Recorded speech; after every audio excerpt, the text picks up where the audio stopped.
Mesdames et messieurs, bonsoir. Merci d'avoir choisi RTI1 à la une de ce 20h. La COP27 a ouvert ses portes ce dimanche en Égypte. La Côte d'Ivoire, à l'instar des autres pays, prend part à cette 27e conférence des Nations Unies sur le climat. Le vice-président Temoko Melie Kone s'est envolé pour Sharm el-Sheikh.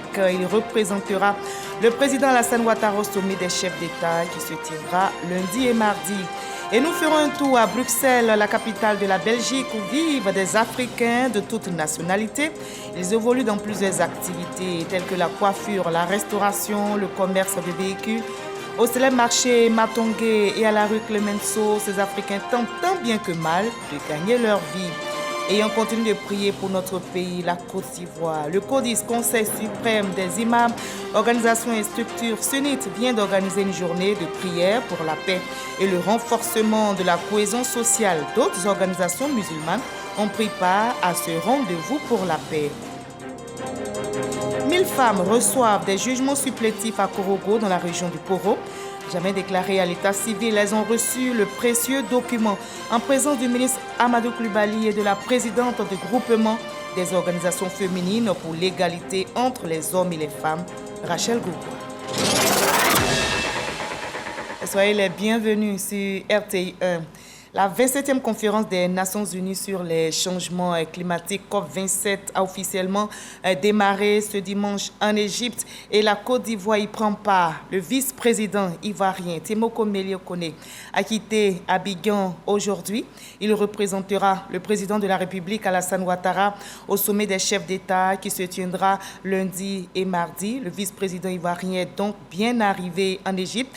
La question de l'indemnisation des dégâts causés par les catastrophes climatiques est à l'ordre du jour de ce sommet. Notez que la Côte d'Ivoire fera une déclaration générale sur la problématique du climat lors de ce sommet présidentiel. Notre pays participera également aux tables rondes sur les financements innovants pour le climat et le développement et les changements climatiques ainsi que la durabilité des communautés vulnérables. Et à la veille de ce sommet des chefs d'État et de gouvernement en Égypte, s'est ouverte la COP27, la conférence mondiale de l'ONU sur le climat, débutée ce dimanche à Sharm el-Sheikh, tentera de donner un nouveau souffle à la lutte contre le réchauffement climatique et ses impacts pour lesquels plusieurs pays réclament des dédommagements financiers. J'y arriverai. Grâce Kando. Les 197 pays signataires de la Convention cadre des Nations Unies sur la lutte contre les changements climatiques sont réunis en ce moment à Sharm el-Sheikh en Égypte. Au nombre de ces pays, la Côte d'Ivoire, représentée à la cérémonie d'ouverture par le ministre de l'Environnement Jean-Luc Assy et le président de la COP15 Alain Richard Donvaï. Le vice-président a rejoint la délégation ivoirienne ce dimanche. Demain lundi, il prendra part au sommet des chefs d'État et de gouvernement où il représentera le président de la République, Alassane Ouattara. Temoko Melie Kone portera également la voix de la Côte d'Ivoire à la tribune de ce sommet mondial sur le climat. Il présentera les efforts fournis par la Côte d'Ivoire en matière de lutte contre les changements climatiques. Et ici, en Côte d'Ivoire, le ministre des Ressources animales et halieutiques effectue une mission de contrôle dans les eaux ivoiriennes. En compagnie de la Marine nationale, le ministre Sidi Touré est allé visiter la régularité des navires de pêche. Et à l'issue de cette prospection, le ministre des Ressources animales et halieutiques a salué l'engagement de la Marine dans la sécurité des zones de pêche. Vêtu d'un dispositif sécuritaire, le ministre Sidi Temoko Touré, en compagnie de certains de ses collaborateurs, monte à bord du patrouilleur de la Marine nationale. Top départ d'une visite des eaux ivoiriennes. Cette journée est consacrée à l'inspection des navires de pêche qui interviennent dans la surface lagunaire et maritime de Côte d'Ivoire. Première escale, un bateau de pêche espagnol. Ici, le ministre passe en revue les différents compartiments du bateau, mais aussi il vérifie les documents d'autorisation et leurs opérations dans les eaux ivoiriennes. Nous avons des missions d'inspection régulières sur les différentes embarcations qui accostent dans nos eaux. Et ces missions d'inspection se font conjointement dans le cadre du partenariat que nous avons avec la Marine nationale. Nous sommes allés sur une embarcation qui était en phase de débarquement de poissons. nous sommes allés constater que cette embarcation dispose de toute la documentation requise en la matière et travaille dans les normes requises. Ces dernières années, le phénomène de la pêche illégale est de moins en moins récurrente sur la façade maritime ivoirienne. Cette visite est également l'occasion pour le premier responsable des ressources animales et halieutiques de saluer la synergie d'action entre la Marine nationale et son département dans le cadre de la lutte contre la pêche illégale. Voilà, reportage réalisé pour vous par Frédéric Oulaye et Mamadou Kwasi. Nous partons à présent pour Marrakech, au Maroc, qui vient d'abriter la réunion régionale Afrique-Moyen-Orient du partenariat pour un gouvernement. L'Union des villes et communes de Côte d'Ivoire y était pour partager son expérience. Le ministre Paulin Daho-Claude, président de l'UVICOSI, en marge de cet événement, a signé un contrat de partenariat avec l'Association marocaine des présidents du conseil communaux. Et ce partenariat devra ouvrir la voie à un renforcement de coopération entre les villes ivoiriennes et marocaines. Mama Traoré et Adama Sangaré sont nos envoyés spéciaux au Maroc. Ville carrefour entre l'Afrique et l'Europe de par sa façade maritime, la cité marocaine de Tanger accueille la 28e session de la réunion du comité exécutif de l'organisation Cités et gouvernements locaux unis d'Afrique, CGLUA. Réunion couplée à la 26e session du Conseil panafricain du dit organe. Au menu de cette concertation, l'examen et l'adoption du budget 2023 de la CGLUA, mais aussi les solutions à trouver aux défis liés à l'urbanisation galopante sur le continent. Plus de la moitié des Africains vivront et vivent déjà dans les villes. Donc les problèmes de mobilité urbaine, d'urbanisation, de gestion des déchets, les problèmes communs de mobilité urbaine et de sécurité urbaine ont été au cœur de notre réflexion et pour la mise en œuvre des ODD et surtout de la mise en œuvre de l'agenda 63 de l'Union africaine pour le développement urbain. Pour tous ces défis majeurs, ces assises de la CGLUA décident de la création de l'Agence territoriale africaine avec le soutien financier de la Banque africaine de développement et de Afreximbank. En marge de ces travaux, le président de l'Union des villes et communes de Côte d'Ivoire a signé avec l'Association marocaine des présidents de conseils communaux un partenariat visant à renforcer leur coopération. Nous contribuons à élargir les sillons qui ont été tracés par les pères fondateurs. Coopération aujourd'hui renforcée et consolidée par le président Alassane Ouattara et Sa Majesté le roi Mohamed VI, que Dieu l'assiste.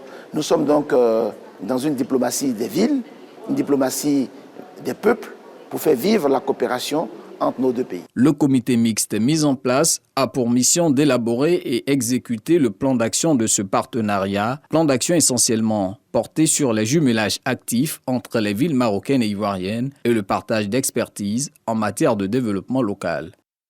Et ici en Côte d'Ivoire, elles ne cachent pas leur joie et c'est bien justifié. 1000 femmes ont reçu des jugements supplétifs à Korogo, c'est dans la région du Poro. Jamais déclarées à l'état civil, ces femmes ont reçu ce précieux document qui va leur permettre désormais d'être identifiées. C'était en présence du ministre Amadou Coulibaly et de la présidente du groupement des organisations féminines pour l'égalité entre les hommes et les femmes, Rachel Gogwa. Reportage signé Ami Sissoko. 1000 femmes du département de Korogo, jamais déclarées à l'état civil, viennent de recevoir leur jugement supplétif. Une action possible grâce à l'ONG GOFEF, groupe des organisations féminines pour l'égalité hommes et femmes, avec le soutien du ministre de la Communication et de l'économie numérique, Amadou Coulibaly. Les bénéficiaires vont ainsi jouir d'une identité juridique nécessaire pour tirer avantage de leur citoyenneté. Souvent, j'ai envie de faire des occupations, des appels d'offres. Je n'arrive pas parce que je n'avais pas d'extrait. J'avais des inquiétudes en voyageant. Mais aujourd'hui, ma joie est grande parce que je suis rassurée pour l'avenir de mes enfants. Sans existence légale, très peu de choses peuvent être faites pour tout individu. Malheureusement, les femmes sont les plus nombreuses sans existence légale parce que non déclarées à la naissance. Cette situation influe également sur leurs enfants.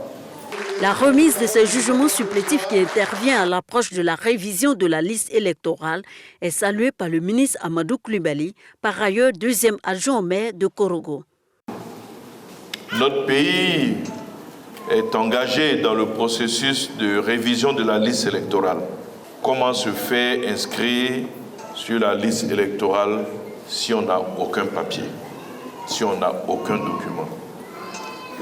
Par votre action, vous allez permettre à 1000 femmes d'être prêtes dès le 19 novembre, date d'ouverture du processus donc de révision de la liste électorale, d'être prêtes à se faire enrôler.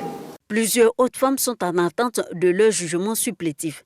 L'activité pilotée par l'ONG GoFef et ses partenaires va s'étendre aux régions de Béré, Gontougo, Rossa-Sandra et Tonkuy.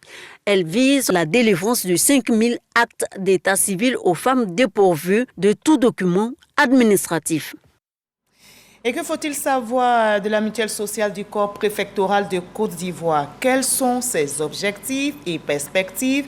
Ces questions ont été abordées au magazine du dimanche, présenté par Hamza Diaby au journal des 13h. Il avait comme invité Magloire Napegade Koulibaly, préfet du département de Guékanou et vice-président de la MUSCOPSI, sur un extrait de leur entretien. Nous sommes satisfaits de ce qui est aujourd'hui, parce qu'il y a quelque temps, ce n'était pas du tout le cas.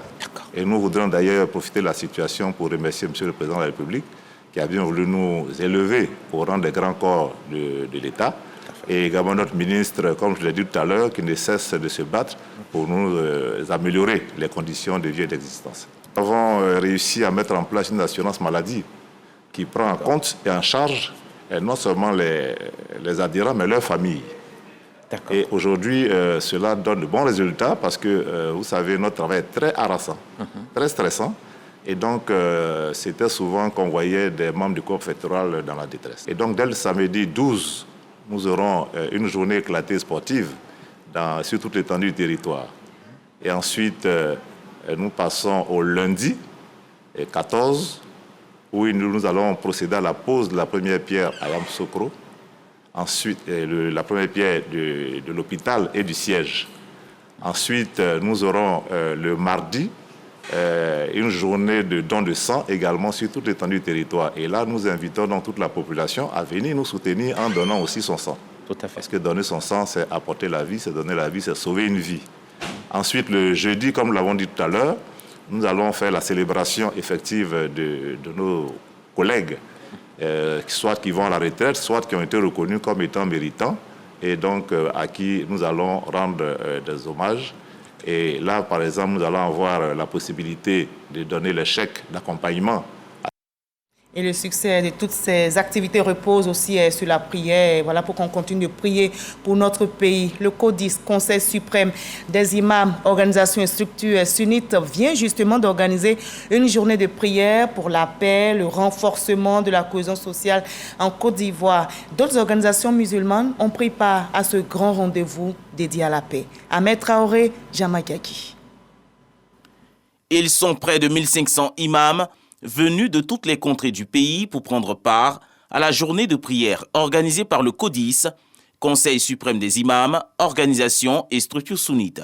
Objectif, implorer Allah pour une paix durable et pour le renforcement de la cohésion sociale en Côte d'Ivoire.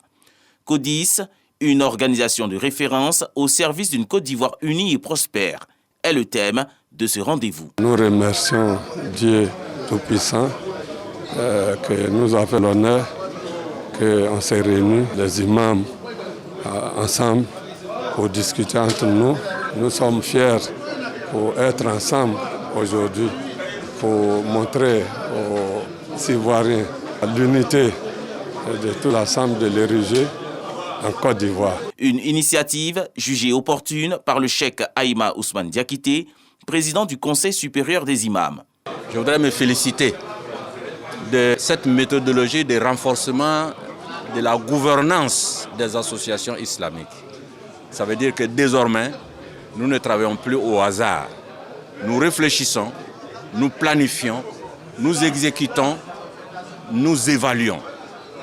C'est la méthodologie que le Coran nous enseigne dans notre vie de tous les jours. Adama Bictogo, parrain de cette journée de prière, et par ailleurs, président de l'Assemblée nationale, a exprimé sa gratitude aux imams pour cet acte de cohésion. Le rassemblement commence d'abord par le rassemblement interne. Cette image affichée par nos deux grandes personnalités, Cheikh Aïma pour le COSIM, le docteur Fadiga Moussa, pour le CODIS, traduisent l'expression et la volonté affichée de nous rassembler. Donc si la communauté musulmane affiche cette volonté rassemblée, c'est justement parce qu'elle est en train de donner une image aux autres Ivoiriens que nonobstant nos diversités politiques, religieuses, régionales, nous avons le devoir de nous rassembler. Le messager du président Alassane Ouattara, pour sa part, a souhaité que Dieu exauce les prières des imams. Et les prières s'élèvent aussi pour la famille du chauffeur décédé à Yopougon dans la nuit du vendredi 4 novembre. Pour rappel, un conducteur de taxi communal dans cette cité a tragiquement perdu la vie lors d'une altercation, selon des témoins. Il a été abattu. Le ministre Adama Diawara s'est rendu au domicile de la famille éplorée pour témoigner la compassion du gouvernement. Il a fait des dons en espèces et appelé les proches du défunt au calme, car justice sera rendue. Khalil Diomandé, Didier Nguessan.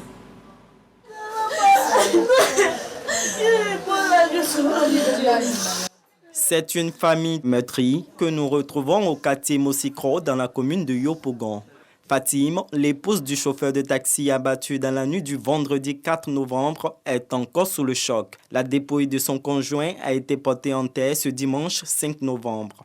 La veuve et ses 2 enfants, âgés d'1 an et de 5 ans, ne savent plus à quel saint se vouer. C'est lui qui était mon espoir.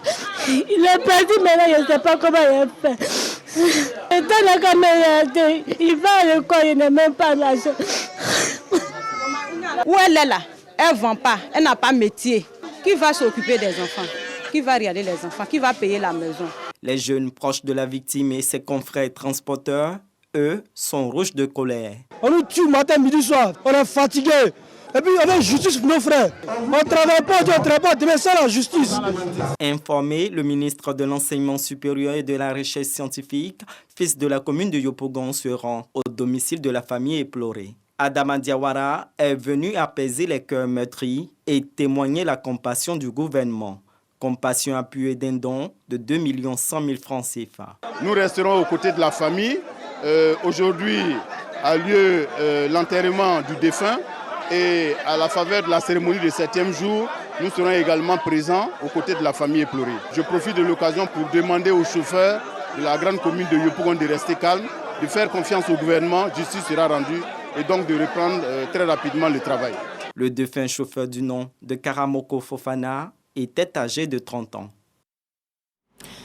Le Fonds pour la science, la technologie et l'innovation vient de tenir une conférence pour présenter les dispositifs de l'annexe fiscale favorable aux initiatives de la recherche.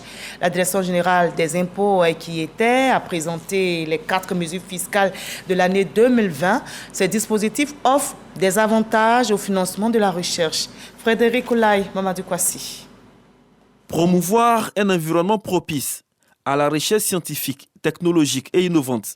C'est le sens de l'exercice d'explication de la loi finance portée par le FONSTI. Fonds pour la science, la technologie et l'innovation. L'annexe fiscale, quel enjeu pour la recherche scientifique, l'innovation et la technologie. Ce thème développé par Sylvain Bras pour instruire les acteurs de la recherche et du secteur privé sur les modalités fiscales. En Côte d'Ivoire est en train de se mettre en place un véritable régime fiscal incitatif en faveur de la recherche et le développement. Toute économie qui veut se positionner à un niveau élevé dans la chaîne mondiale de valeur a besoin de s'appuyer sur la recherche et le développement. Le conférencier nous a donné quelques éléments. Les pays émergents ou les pays développés arrivaient à mettre dans leur disposition fiscale des éléments qui vont soutenir la recherche. Par exemple, il a parlé des business angels, qui était une idée qui venait d'ailleurs. Pour le secrétaire général du FONSTI, il s'agit de renforcer les capacités et inciter le secteur privé à s'investir dans la recherche avec de nouveaux mécanismes. Nous avons donc les représentants de toutes les universités publiques, les centres de recherche, et vraiment des représentants du secteur privé pour qu'ensemble nous essayons de voir comment le secteur privé, d'un côté, et le secteur de la recherche et de l'innovation peuvent travailler ensemble, n'est-ce pas, pour faciliter la production de connaissances dans notre pays au profit du secteur privé et de la société en général. Le taux de financement des initiatives allouées à la recherche est estimé à 0,35% en Afrique. Aujourd'hui, en Côte d'Ivoire, les dispositions de l'annexe fiscale de 2020 sont favorables à l'écosystème de la recherche et de l'innovation. Et on fait un tour à Bruxelles, la capitale de la Belgique, où vivent des Africains de toutes nationalités.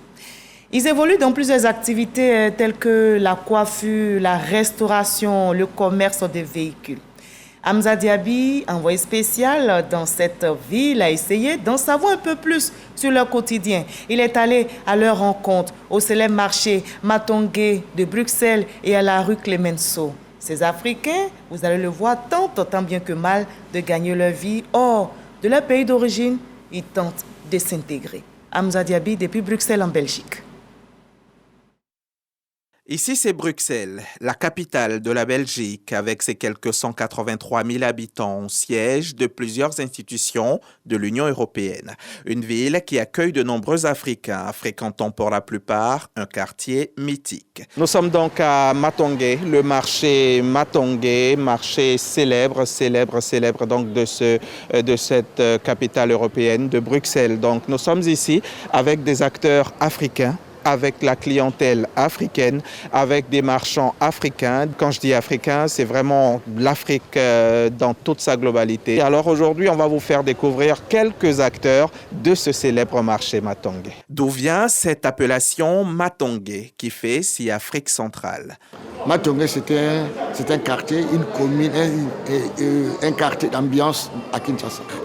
Quand vous allez là-bas, vous allez tout trouver à Kinshasa. Ici à Matongé de Bruxelles, on ne compte pas les salons de coiffure. Des salons pour hommes, des salons pour femmes. Willy est très connu par ici. Il a quitté son Congo natal il y a 30 ans aujourd'hui. Matongé, c'est un coin où il y a plein d'Africains, toutes les nationalités. On est là et on cohabite. Il y a des Camerounais, il y a des Ivoiriens, il y a tout le monde. Et je trouve que c'est des gens sympas qui causent avec tout le monde, qui sympathisent aussi. Donc j'aime bien ça, j'aime bien me coiffer ici. L'émission c'est 15 €, hein. C'est une coiffure simple, donc voilà, petite égraderie et il arrange un peu la barbe en fait. D'accord. Ouais. C'est l'Afrique, vous voyez, il n'y a pas trop de Belges ici. C'est notre coin à nous. Nafissatou, la Sierra-Léonaise, est-elle en Belgique depuis seulement 5 ans. Elle est déjà bien intégrée et empoche, par exemple, l'équivalent de 50 000 francs CFA pour chaque tête qu'elle transforme, comme celle-ci. Avec les charges, tous les changements, c'est pas cher en ce moment. Pour nous, c'est pas cher. Elle fait bien les cheveux, j'aime bien quand elle me coiffe. La présence de notre caméra n'est pas très bien appréciée par ici. On part alors au voir ailleurs. La Maison du Pagne, une entreprise quarantenaire, nous ouvre alors ses portes. Nous vendons spécialement le wax et tous les accessoires afférents, donc les robes en pagne, les foulards et bientôt les sacs aussi. On va lancer une nouvelle marque de sacs. C'est spécialement l'Africain qui achètent nos pagnes. L'entreprise familiale des Kabasela fait bien ici le bonheur de nos chers immigrés. On entre ici quand on a envie de briller à l'africaine, quand on a envie de briller de mille feux. J'ai cherché notre pain traditionnel camerounais, mais je n'ai pas vu, mais j'ai vu d'autres pains qui peuvent être bien pour l'occasion aussi quand même. S'il y a un autre lieu à Bruxelles qui réunit les Africains de plusieurs nationalités, c'est bien la rue Clemenceau, l'endroit par excellence de rachat de véhicules d'occasion. C'est ici, tout le long de cette rue-là, c'est le marché de véhicules. Donc c'est pourquoi tout le monde vient ici. Il y a les Nigériens, il y a les Camerounais, il y a les Congolais, Niger, Nigeria aussi. Toutes les nationalités sont en tout cas représentées ici. Si le business était autrefois juteux, ce n'est plus le cas aujourd'hui. Ici, les Ivoiriens sont les seuls à avoir accepté de nous recevoir. Ils disent tirer le diable par la queue depuis quelque temps déjà. Avant, on pouvait avoir un véhicule de 1 000 € pour envoyer en Afrique. Et maintenant, Côte d'Ivoire, si ce n'est pas un véhicule de 7 000 €, 10 000 €, tu ne peux pas.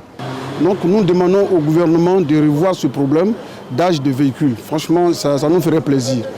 Et à l'époque, on donnait les camions avec l'immatriculation tout fini à 2 200 000. Mais aujourd'hui, on se retrouve à 3 900 000, 4 millions. Un cri de cœur presque assourdissant. De là, on part à la rencontre d'un autre Ivoirien. Lui, n'ayant rien concerné par la vente ou le rachat de véhicules, il est consultant sur des problématiques de diplomatie économique, notamment les problématiques de développement économique des territoires en lien avec les régions ivoiriennes.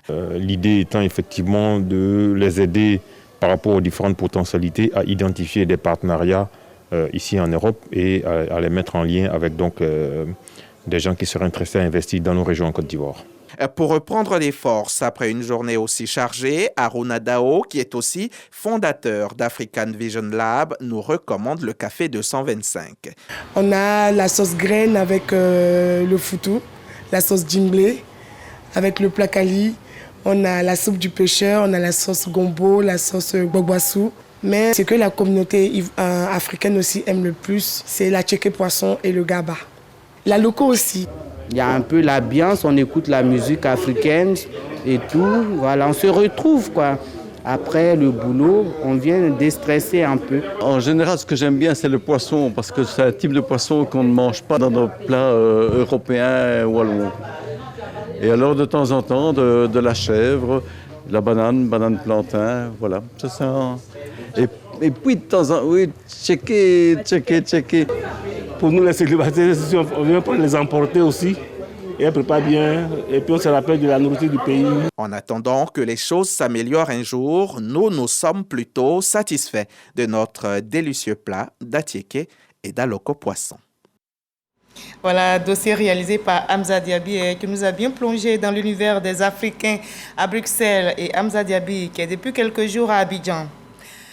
La culture est au rendez-vous également dans cette édition. On s'intéresse à l'Abissa. Au-delà du caractère sacré, cet événement culturel a un aspect festif, source de mobilisation de milliers de participants.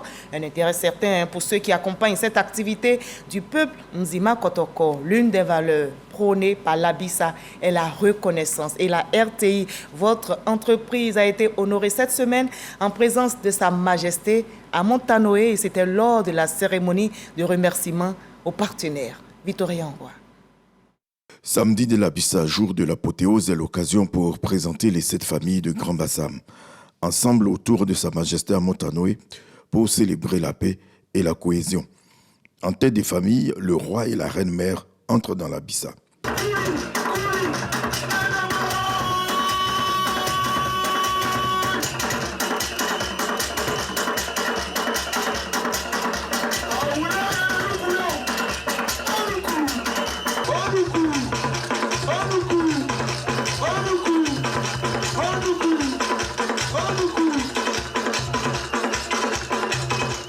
En attraction, les jeunes gens du centre de formation, lumière sur les batteurs.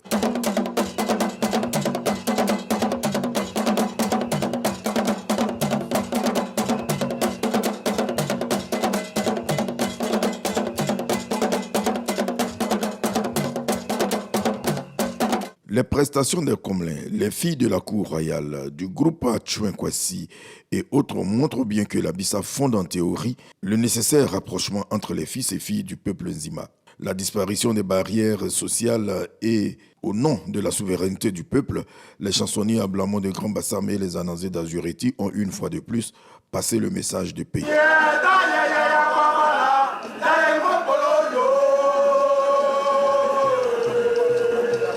Évocation des troubles au quartier France et de la gestion de cette affaire ont été évoquées. Appelle l'attention des uns et des autres à la paix.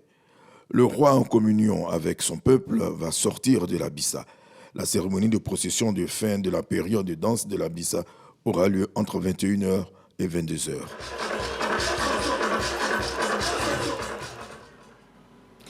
Masque, c'est le nouveau magazine consacré à la promotion des arts, du spectacle et de la culture. Un magazine qui met en avant les acquis en termes de tourisme. Plus d'une trentaine de pages allant des découvertes à l'actualité culturelle et touristique. Le ministre Siandou Fofana chargé de ce secteur, c'est-à-dire le tourisme, a présidé à la cérémonie de présentation de ce magazine. Franck Quadio. La promotion du tourisme ivoirien, les enjeux et les grandes problématiques liées au secteur au cœur d'un nouveau magazine, l'intitulé « Masque ». Une quarantaine de pages, tout en couleur, le promoteur entend ainsi répondre à un besoin. Tout ce qui a été fait dans le sens de la culture, de l'art et du spectacle et du tourisme ne va pas au fond, en notre sens, dans la promotion de ces industries, font partie de la vision du président de la République. Aujourd'hui, le tourisme est une richesse dans certains pays. Mettre à hauteur d'eux les particularismes des arts, du spectacle et de la culture, l'enjeu est porté par l'autorité de tutelle. Siandou Fofana inscrit cet outil de communication comme une réponse à l'appel du gouvernement. La promotion du tourisme devrait être l'affaire de tous. Il vient pour aider à implémenter un modèle de croissance dans le domaine et à relayer l'information et faire en sorte que nous donnions de la visibilité à la destination Côte d'Ivoire. C'est grâce à ces instruments et nous sommes là pour lui apporter le soutien du gouvernement. L'ambition est partagée par le ministre de la Culture représentée par Gisèle Chaplin, directrice du livre. Le développement du tourisme, notons-le, est porté par le PND 2021-2025 et 3 200 milliards de francs CFA sont mobilisés à cet effet par le gouvernement, dont 1 800 par l'État et 1 700 milliards de francs CFA dévolus au privé. Dans l'actualité politique nationale, le RHDP d'Anyama fait sa rentrée politique suivie de l'inauguration d'un nouveau siège local offert par le premier magistrat de la commune. Notez que ce bâtiment va permettre aux responsables politiques et aux militants d'avoir un cadre de rencontre et de travail pour le parti. Seulement Donisongui Aboussanogo pour le reportage. Une rentrée politique aux allures de fête à Anyama, marquée par l'inauguration du tout premier siège du parti du Rassemblement des Oufouettistes pour la démocratie et la paix à Anyama, cité de la Kola. Les militants venus de tous les quartiers se sont mobilisés autour des cadres de leur parti pour se féliciter de ce joyau. Le porte-parole des secrétaires départementaux a lancé à cet effet l'appel d'Anyama. Voudrais-je lancer l'appel des militants d'Anyama, intitulé l'appel d'Anyama. Mesdames et messieurs les membres du directoire, allez supplier le président du parti pour qu'il se prépare à continuer la marche de l'émergence en 2025. Le nouveau siège, un édifice qui fait la fierté des militants de la cité de la Kola.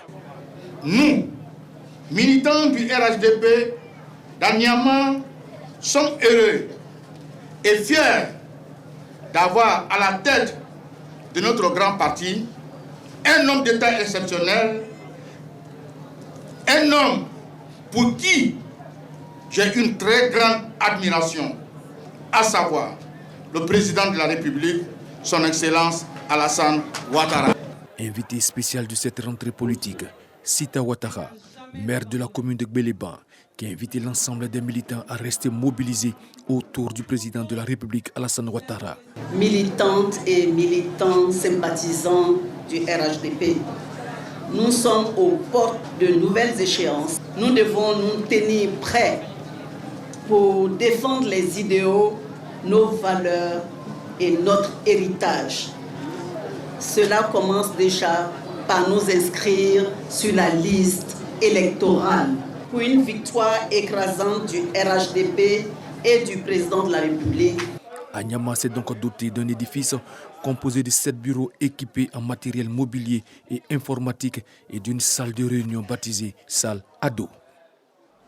Et il y a une note triste dans cette édition. La grande faucheuse s'est encore signalée la nuit dernière. Elle nous a arraché notre collègue et ami Kwadio Kwame Jean de Dieu. Il était le chef du service information à RTI Boaké. La mort, hélas, l'a emporté dans sa 59e année. La rédaction de RTI Boaké, celle d'Abidjan et toute la RTI pleure Kwadio Kwame Jean de Dieu. Kader Sogotogo. Bienvenue dans cette édition. Merci de votre fidélité à la chaîne de la Nouvelle Vision. Kwadio Kwame s'est définitivement éloigné du micro. Le patron de la rédaction télé de RTI Boaké est décédé dans la nuit du samedi 5 au dimanche 6 novembre 2022 dans sa 59e année à Boaké.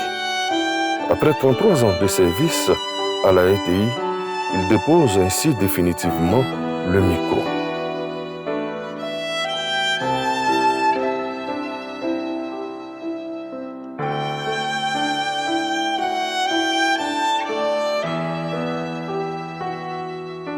Kwadwo Kwame était marié et père de 6 enfants.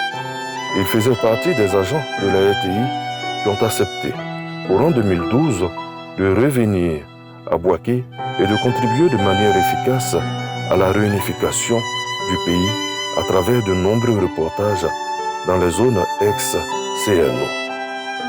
Kwadwo Kwame laisse un vide au sein de RTI Bouaké où tous ses collègues louent son humanisme. Adieu, Kwadwo Kwame, adieu, chef. Fin de cette édition, merci de nous avoir suivis, au revoir.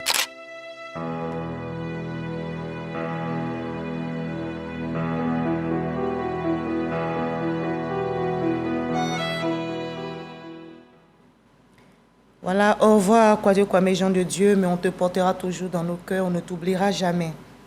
Je vous propose le reste de l'actualité à l'étranger dans le 7 sur 7 avec Laure Goretti et Abou Sanogo.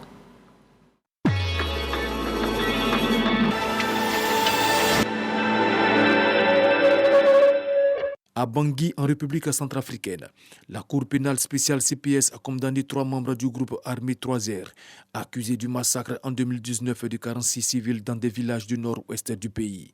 Reconnus coupables de meurtre, d'actes inhumains et de traitements humiliants et dégradants, ils ont été condamnés à la prison à perpétuité pour le premier et 20 ans de prison pour les 2 autres. La mission de la paix dépêchée par le gouvernement après la répression des manifestations du 20 octobre a pris fin ce mardi. Mais pour un retour effectif de la paix, les populations exigent le retrait des militaires dans les villes, la fin des arrestations et la libération des personnes détenues. Les exportations de céréales à partir des ports ukrainiens ont repris depuis jeudi, une reprise qui a lieu après le retour de la Russie dans l'accord sur un couloir humanitaire. Les cours mondiaux des céréales qui avaient grimpé en début de semaine ont entamé une baisse après l'annonce mercredi. 3 heures d'audition pour Ousmane Sonko au palais de justice, accusé de viol répété par Adji Sarr, une ex-employée d'un salon de massage. C'est la première fois que le candidat déclaré à la présidentielle de 2024 et maire de Ziguinchor, Ousmane Sonko, est entendu sur le fond de cette affaire par le doyen des juges. Depuis mars 2021, il est sous contrôle judiciaire. Les pays du G7 appellent les pays producteurs de pétrole à augmenter leur production pour contribuer à faire baisser les prix. Selon un communiqué des ministres des Affaires étrangères du groupe réuni en Allemagne, augmenter la production va contribuer à réduire la volatilité des marchés de l'énergie. Des centaines de manifestants sont descendus ce samedi dans les rues d'Accra, la capitale ghanéenne, pour dénoncer la dégradation de la situation économique. Les manifestants accusent le gouvernement d'inaction face à la flambée des prix du carburant et des produits alimentaires. Un avion de ligne qui se trouvait en phase d'atterrissage s'est abîmé dans le lac Victoria en Tanzanie ce dimanche à cause de la mauvaise météo. Si un premier bilan avait fait état de 3 morts, il a été revu à la hausse, passant à 19 victimes sur les 43 passagers de l'appareil de type ATR 42-500 de la compagnie privée locale Précision Air, selon le Premier ministre Kassim Majaliwa.